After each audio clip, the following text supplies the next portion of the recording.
E a Bíblia diz que Deus entregou tudo nas mãos daquele casal. O mundo estava nas mãos de Adão. E aí, foi o que ele fez? Ele abriu mão. Lá em Mateus capítulo 4, quando Jesus esteve com o diabo na tentação, Jesus disse que o diabo levou Jesus sobre o vinagre do tempo que só está vendo seis do mundo. Isso aqui é meu.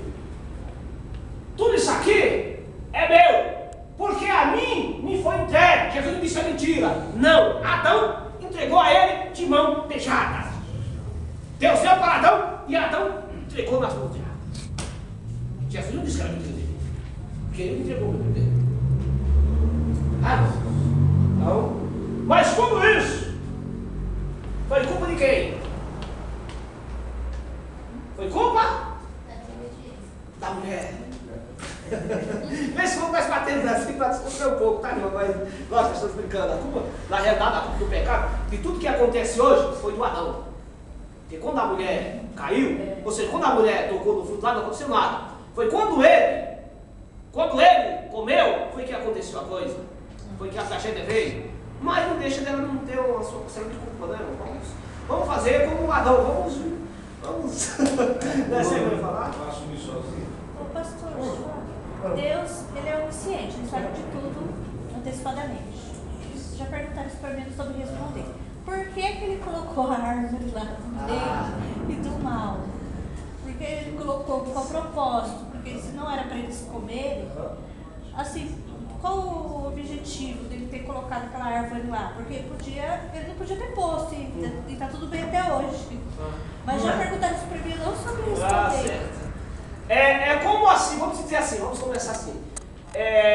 Deus criou o homem para pecar? Não. Respondendo a sua pergunta, vamos começar por ali. Deus criou para pecar, você fala que não, certo. Aí Deus sabia que ele ia pecar? Sim. E por que Deus permitiu que eles pecassem? Se Deus não criou para pecar, por que eles pecaram? Deu livre-arbítrio. Livre-arbítrio? Veja. O que significa livre-arbítrio? Livre-arbítrio é a capacidade de fazermos aquilo que se deve ser feito. Quando eu deixo de fazer o que é certo, o que é correto, isso não é livre-arbítrio, isso é libertinagem. Livre-arbítrio vem de liberdade. É a liberdade, como está lá em Gálatas capítulo 2, não falei a memória, versículo 1, que diz assim, que Deus nos chamou para a liberdade, para a liberdade que Cristo nos libertou. Então, para que nós venhamos viver, né? Para que nós não venhamos mais viver debaixo da servidão, né? Quer dizer, liberdade vem de livre-arbítrio, livre vem de liberdade, para fazermos aquilo que se deve ser feito. Quando nós deixamos de fazer o que não se deve, o que é errado, o que não é correto, deixa de ser livre-arbítrio, ou deixa de ser liberdade, ou passa a ser libertinagem. Nesse caso, ele não deu livre-arbítrio. Deus Ele falou para não comer. Deus falou para eles, não deixou comer. escolha. Ou seja, por exemplo, irmã, Deus colocou aquela árvore lá. Deus, quando criou eles, Deus não criou eles para pecar, lógico. Deus não criou eles para pecar. Deus criou eles com a possibilidade. Não foi para pecar, havia neles a possibilidade deles pecarem. Não era a vontade de Deus. Isso estava neles, ou seja, a capacidade de escolha própria, o poder de decisão estava neles. Deus colocou aquela árvore, explicou para eles, conversou com eles e disse, o que acontece? O que significa aquela árvore? Aquela árvore significa limitação, limites. Todo ser humano tem os seus limites. Você vai só até tal ponto. Ou seja, nós cristãos, nós aceitamos a Jesus, mas nós temos limites. Ali era um limite, vocês não podem ultrapassar esses limites. Ou seja, é como se fosse uma espécie de provação. Aqui é uma prova, você sabe, você tem consciência. Não ultrapasse esse limite. No dia que vocês entrarem nesse ambiente, que vocês ultrapassaram o limite que foi colocado para vocês, então vocês certamente vão ter problemas. Quer dizer, essa árvore significa limite. É um limite. Vocês não podem ultrapassar esse limite. Vocês foram criados para pecar? Não. Vocês foram criados com a possibilidade. E essa decisão, essa escolha, ela está em vocês. Então vocês têm um limite. Vocês não podem ultrapassar esse limite. Tanto que o diabo estava lá com eles. O diabo entrava e saía, tomava café junto com eles, almoçava, lógico, no bom sentido. A hora, o dia que ele queria. Não foi colocado nenhuma restrição ou uma limitação ou um impedimento para que o diabo não entrasse. Ele tinha livre acesso. Aquela árvore ali, a árvore era um limite. Como nós, como cristãos, nós temos um limite. Nós sabemos até onde podemos ir, o que podemos fazer, o que não podemos. É um limite. No dia que nós ultrapassarmos, é como se nós estivéssemos tocando nesta árvore. É um limite. A árvore significa limite. Tá? Então, ou seja, tudo na vida tem limite. Até o primeiro casal lá, eles tinham limite. Eles não estavam livres para fazer o que eles quisessem fazer, ou ir aonde eles quisessem, desejassem ir, não. O limite era aquela árvore. Então quer dizer que eles disseram, isso é um limite para vocês. O dia que você não ultrapassar esse limite, vocês vão ter problemas. E o que aconteceu? Nós hoje também temos um limite. E se temos? Como temos, né? E se temos, né? Temos. No caso desse fruto, a aparência desse fruto tinha como lhe dizer que esse fruto era da árvore? Tinha que, tanto que, né, Deus disse, olha, desta árvore, o fruto desta árvore, que é o conhecimento do bem e do mal, dessa vocês não toquem. Porque ela levou até ele, certo? Ele não foi até a árvore, foi quem? O Adão? A mulher? Eva levou Adão até a árvore ou ela levou o fruto? A Bíblia diz que ela deu, ele é deu do fruto, ele tomou o fruto. Né? A Bíblia não especifica assim, se ele levou até ela ou se ela tomou o fruto, pegou o fruto da árvore e levou até ele. Alguns chegou a dizer, não, Eva convenceu Adão até a árvore. Outros dizem, não, ela pegou o fruto e ele estava lá em determinado lugar e levou até ele e deu, convenceu, ou seja, Deus convenceu, do mesmo jeito que o diabo convenceu Eva também, conhecendo o seu esposo, né, convenceu ele a comer daquele fruto. São especulações. Então, antes dele comer daquele fruto, ele já sabia que aquele fruto era de lá. Sim, sabia. Sabia, comeu, sabendo, consciente. Não foi um engano dela. Não, era tipo assim, ela não levou, por exemplo, uma fruta aí que parece com outra aí, por exemplo, aí vocês não lembram agora, uma fruta assim, você viu, mas aí dentro, é bem parecido. Maçã e pera, né? E pera, né? De repente, chegou lá e dizia, olha só, Adão, por exemplo, é para mim comer a pera. Ó, Adão, isso aqui é uma maçã. Aí Adão foi lá e mordeu, era a pera. Se ele não decidiu inocentemente, não tinha acontecido nada. Mas ela usou de lábias para ele também? Ela usou, Ele convenceu quer dizer ele. que... Com a esposa, né? A esposa lá, o casal, um amor, né? Aquela coisa. Chegou lá e ela trabalhou a mente dele, com a esposa, não faça isso não, vai, ele na mesma palavra, né? Vai. Ela de alguma forma arrumou uma estratégia e ele comeu. Vai ver que ele deve, a princípio, deve ter resistido. Ela falou, minha esposa, eu já comi, já cheguei lá, já provei, não aconteceu nada e tal. Quer dizer, ela estava bem, vamos dizer assim, ó, Eva se encontrava bem influenciada por um diabo, bem influenciada. A cabeça dela estava feita, ela estava dominada mesmo, ela estava daquele jeito lá, entendeu? Então ela foi lá e... Pastor, mas antes dele comer, ela já tinha comido? Hã? Ela já tinha comido. Sim, quando ela levou para ele. Depois que ela levou para ele, ela tinha provado. A Bíblia não relata, mas ocorre que ela pode ter chegado e falado, ó, você não falou, Deus falou, e se comesse morria? Também, pessoal. Comi, Provei e não aconteceu nada dela. Ali houve o diabo entre eles, do mesmo jeito que o diabo convenceu ela a comer, ela da mesma maneira convenceu ele a comer também. Né? Como o senhor falou assim, que ela usou a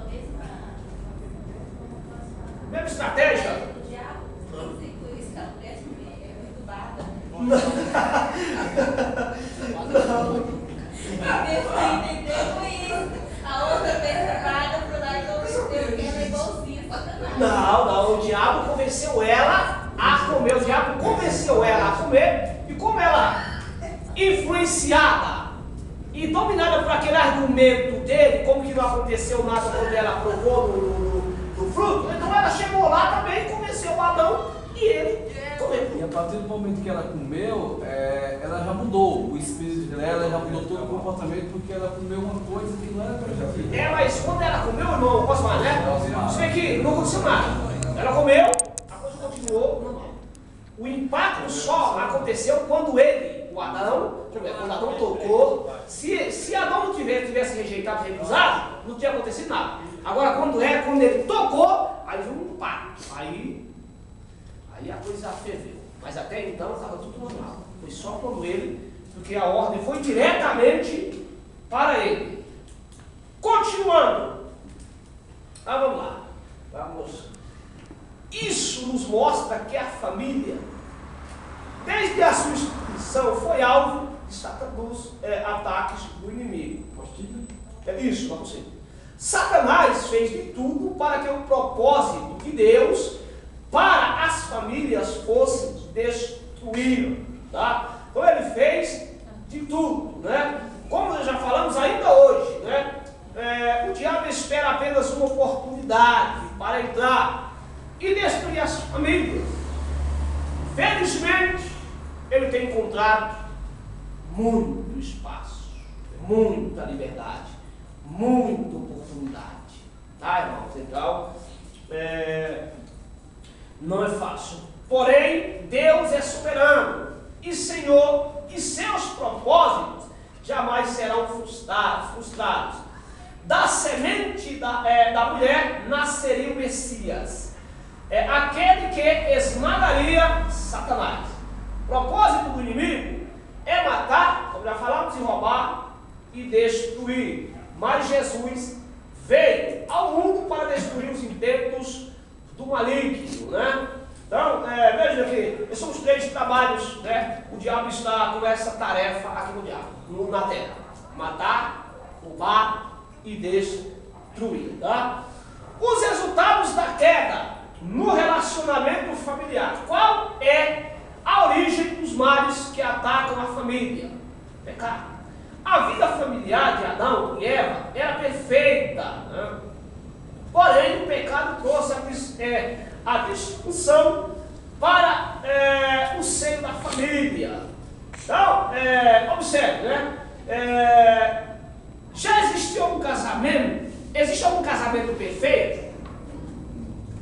Será que já existiu na face da terra um casamento perfeito? Só existiu um. Só um. O casamento de Adão e Eva. Esse foi. E foi o próprio Deus. O próprio Deus quem celebrou a primeira cerimônia de casamento na face da terra. Né? E lá, até hoje continua aí. Né? Os casamentos sendo realizados. Mas a primeira cerimônia de casamento na face da terra foi Deus quem ministrou. Já pensou? O próprio Deus lá ministrando a primeira cerimônia de casamento. Tá? Vamos continuar aqui. Tem muita coisa boa pra gente aqui. São os primeiros passos hoje aqui. Depois da queda, podemos ver sentimentos. Veja só o que entrou depois que eles caíram. Sentimentos como o medo entrou neles. Quando primeiro a partir do momento que eles caíram, a primeira coisa que eles foram tomados foi duas coisas atingiram eles ao cair: o medo e a vergonha. Eles tiveram medo e se envergonharam. Né? Tiveram medo e se envergonharam. O medo é demonstrado pelo quê? Que alguém só se esconde quando ele está com medo. Depois a vergonha é caracterizada através do quê? Através das vestes que eles fabricaram para eles cobrir as suas nudez. E por que Deus não aceitou aquelas vestes deles? Não era veste, eles não estavam vestidos? Por que Deus não aceitou aquelas vestes deles? Eles se fizeram vestes do quê? Fizeram aventais ou vestes de folhas de figueira. Mas por que Deus não aceitou aquelas vestes deles? Por que, irmão Altimar, que Deus não aceitou? Eles não estavam vestidos? Deus não aceitou? Por quê? Folhas de figueira simboliza o quê? Aquelas folhas de figueira simbolizavam méritos humanos, esforços humanos. Porque isso significa que através de méritos humanos, esforços humanos, o homem não seria salvo. Quer dizer, eles tentaram resolver a sua situação pelos seus méritos, usando seus méritos, seus esforços. Aí Deus fez o quê? O primeiro a construir, o primeiro a fabricar uma veste na face da terra foi Deus, lá em Gênesis capítulo 3, versículo 21, né? Foi de pele de animal. Aquele animal ali simbolizava quem? Lá em Apocalipse capítulo 3, versículo 8, a Bíblia diz, né? Do cordeiro que foi morto desde a fundação do mundo. Quer dizer, já era uma tipologia apontando para o Salvador Jesus, que viria para salvar a humanidade dos céus. Lá em Gênesis capítulo 3, versículo 21, lá em Apocalipse 13 e 8, apontando para o Cristo, aquele que viria para salvar o mundo do pecado. Tá? Então, tá aí. Parei aonde aqui? Agora isso mesmo. Medo, como medo, a culpa e a vergonha. Se tirou com medo, culpado, com vergonha, perturbando a convivência do casal. O pecado sempre faz o relacionamento familiar adoecer. Mas muitos lares doentes, ou seja, há muitos lares doentes, onde a família deixou há muito tempo de ser um local de acolhimento, proteção e cuidado devido aos pecados não confessados e não abandonados. Tá? Essas transgressões causam culpa e separam as famílias da comunhão com Deus, né? Ou seja, muitos lares já estão em estado terminal, ou seja, na UTI. Muitos lares já estão em estado terminal, já estão lá na UTI. Então, já tá chegando naquela questão da eutanásia. O médico está já tirando os aparelhos, não tem mais jeito mesmo. Felizmente, né? Acontece. Ou seja, tem acontecido. A vida familiar depois da queda. O pecado de um único homem trouxe consequências terríveis para toda a humanidade. Depois da queda, a vida familiar já não seria mais a mesma, né? A mulher teria filhos com muita dor. E o seu desejo, vamos explicar isso aqui, e o seu desejo, ou seja, a sua vontade seria submetida à vontade de seu marido Adão, ou seja, falando de sujeição e submissão, né? Ou seja, aqui, a princípio foi o quê? A consequência do pecado preso, o resultado, o desdobramento, porque, veja só, uma coisa é se pecar, elaborar o pecado, como vai pecar, de que maneira, quando, aonde, né? Isso aí é fácil se controlar. Agora eu quero ver os desdobramentos do pecado.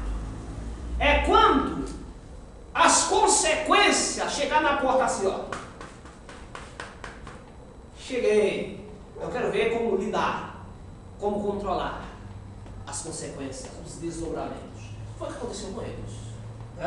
Então, quer dizer, se a tua conceição será, ou seja, agora a mulher do parto sentiria muita dor, né? Quer dizer, o teu parto, a tua conceição será como? Aí eu poderia entrar numa questão aqui que eu não vou entrar nisso, aí assim, então quer dizer que